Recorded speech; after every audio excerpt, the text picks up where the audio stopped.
Please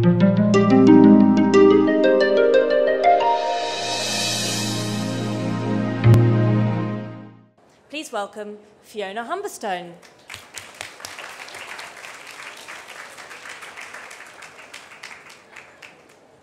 Hello. It's so lovely to be here and see so many of you lovely faces.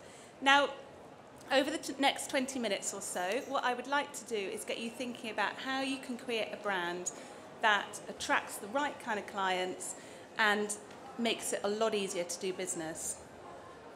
Now, I'm a creative director. I run workshops and very excited.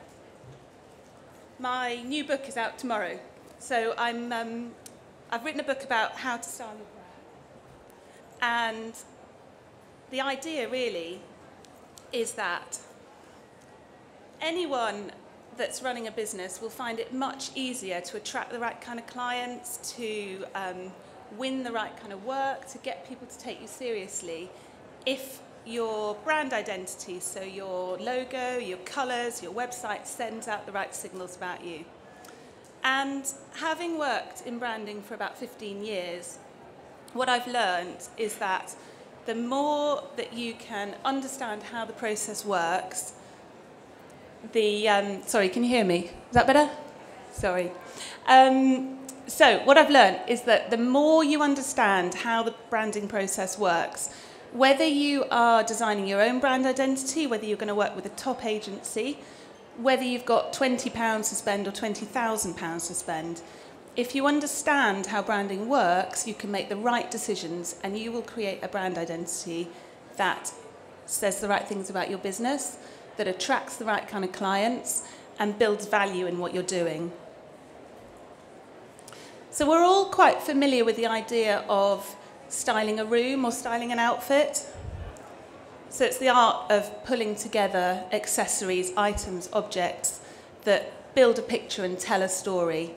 And styling your brand is really about the same kind of thing. So it's about pulling together fonts, colours, patterns, objects, illustrations, even styles of photography that give a very intentional and compelling message. So what I want to do is give you some insights into how you can do that for your business. Now, we've got about 20 minutes today, so I'm not going to cover the whole process from start to finish. What I want to do is really share with you the two things that I think will make the biggest impact. So before we start, can I just get a feel for you guys? So how many of you are designers or makers? Okay, and how many of you are retailers? Okay, so about, as I thought, half and half. Everything that I talk about today is just as relevant to whether you're producing a product line or whether you have a shop. So it's just about looking past the examples I give you and thinking, how can I apply this to my business? So we're going to look at two things. The first of those is intention. So thinking about how you find your focus, create a strong brief, and really focus on creating the right impression. The second thing I want to look at is colour psychology, which, if you haven't heard of it before, you will find absolutely game-changing.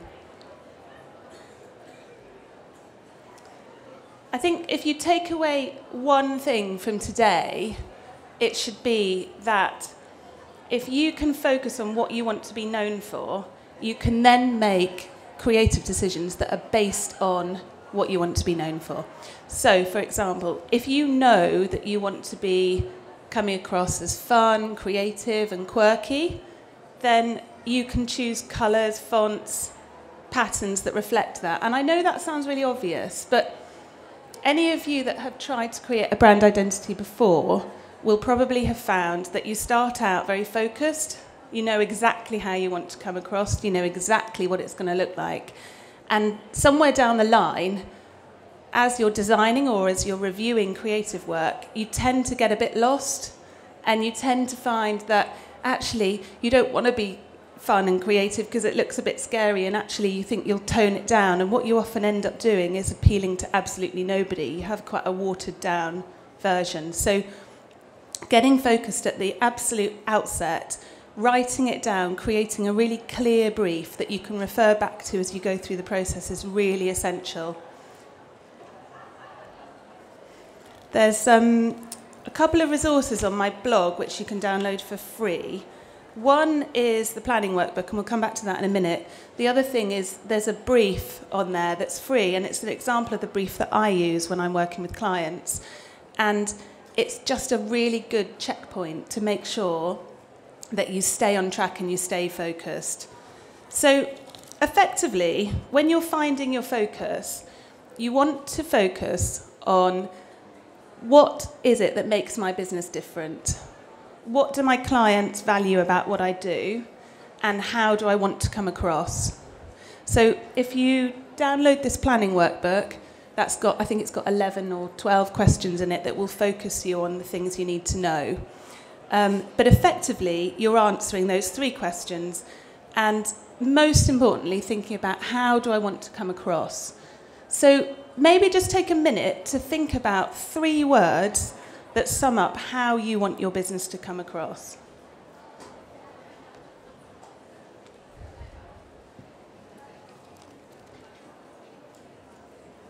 Okay, so has everyone got 3 words? Yeah? Okay, so focus is the first step. And once you've got that focus, it becomes so much easier to find a designer that can build something that you want. It becomes easier to make decisions throughout the process. And also, if you're designing for yourself, it's absolutely invaluable. What focus also does is help you curate what's in your shop or what's in your designer collection. And I was really amazed walking around today because most of the stands are so focused on what it is that they do. You know, the curation of the whole show has been amazing. And even every stand, I think they all give a really clear and distinct impression. That's not necessarily the experience that I've had when I've been talking to business owners over the years. They quite often find it quite difficult to stay focused, and I think there's a temptation to put in a bit of everything in the hope that it's going to appeal to different people.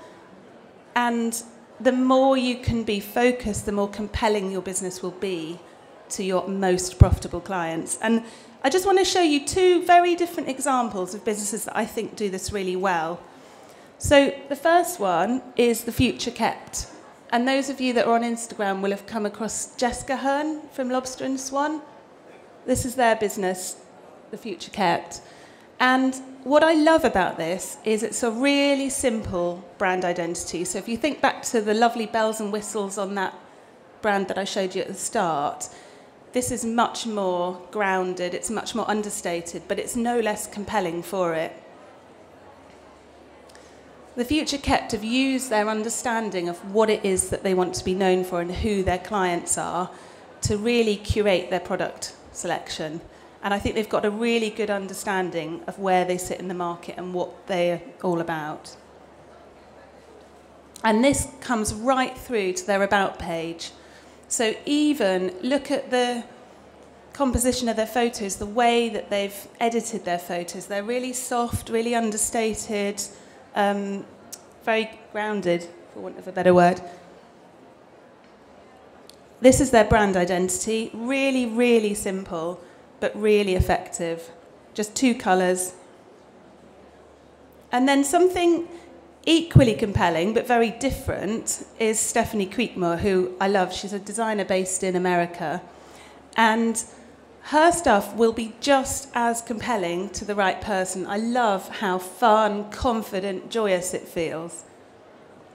She uses a lot of colour, which is a real contrast to The Future Kept.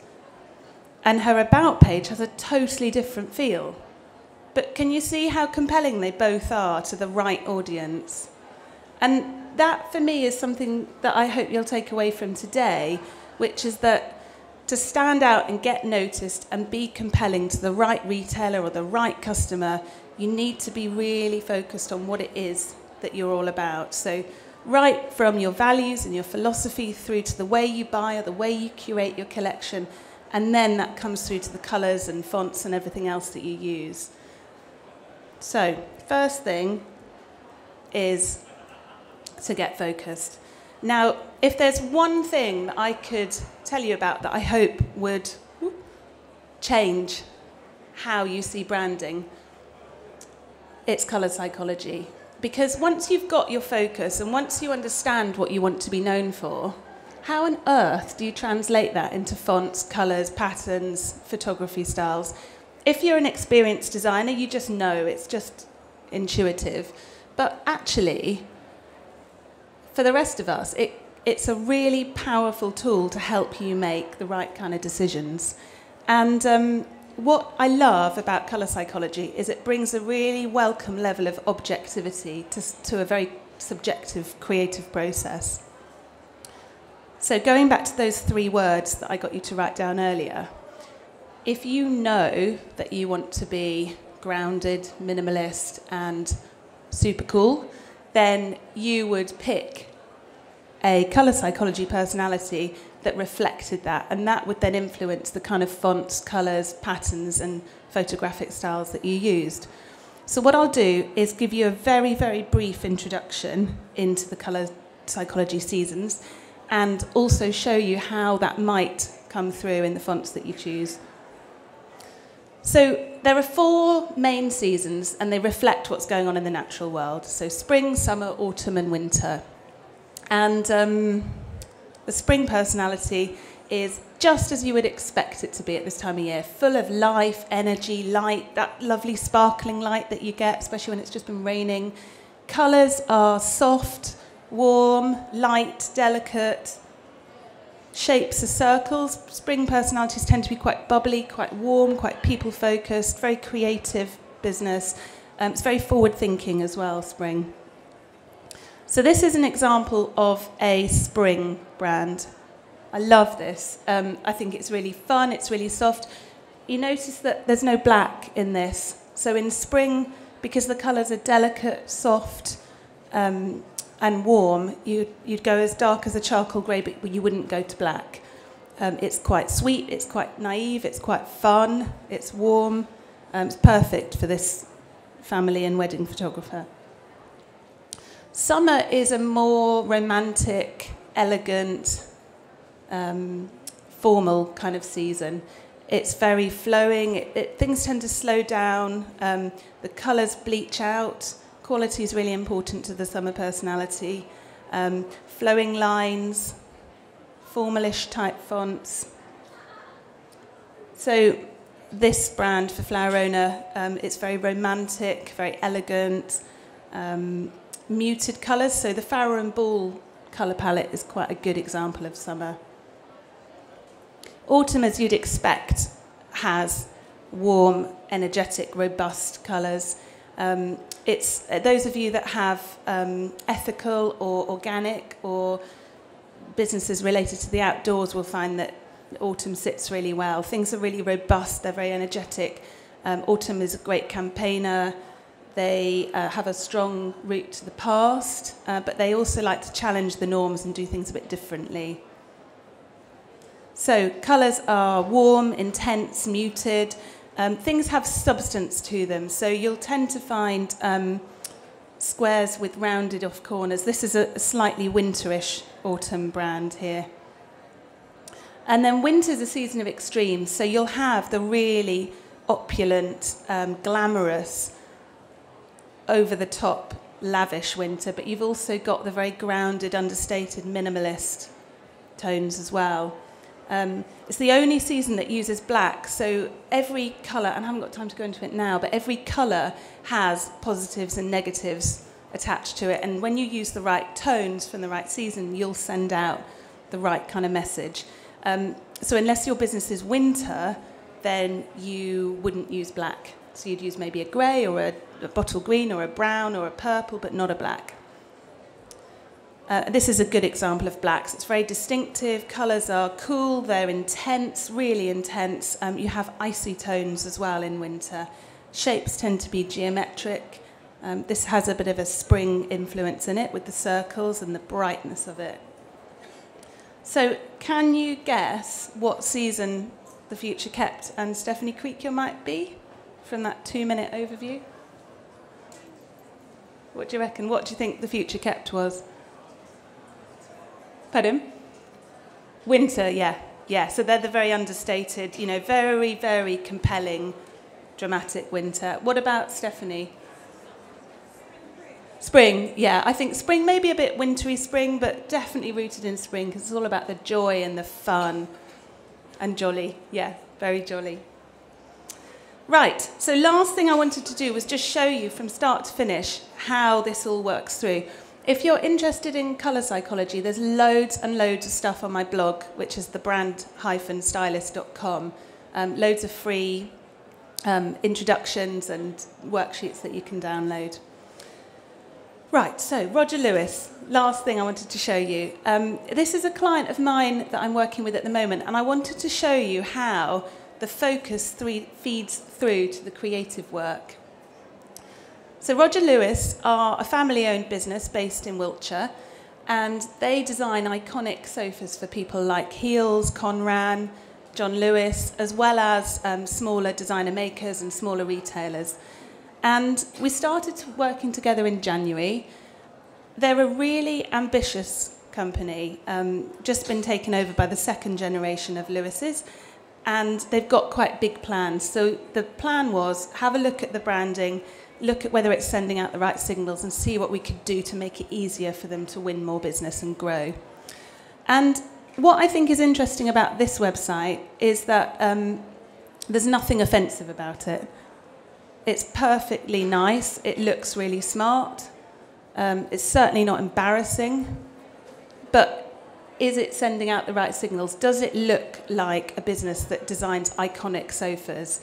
So this sofa here is the Mistral, which is a Heels best-selling sofa. It has been for 8 years.